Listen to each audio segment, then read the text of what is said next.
My parents disowned me, then demanded $2 million. When I left for college, my dad looked me in the eyes and said, "I don't ever call us again." I laughed because I thought he was joking. He wasn't. When I came home for Christmas, they barely acknowledged me.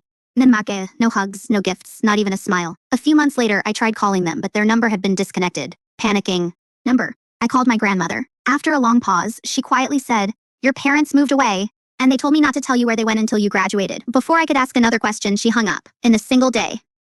I lost my family, my home, and any support I had.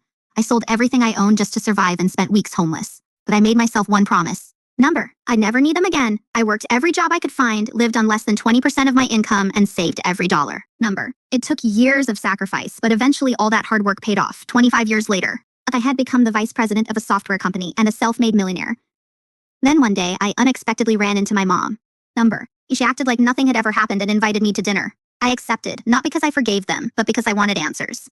During dinner, my dad finally admitted, "We disowned you because software wasn't a real career. You should have become an accountant." I smiled and replied, "That career made me a millionaire." My parents looked at each other, and then my mom leaned forward and said, "Number, and since we raised you, you owe us $2 million. I couldn't believe those were the first words they had for me after abandoning me for 25 years.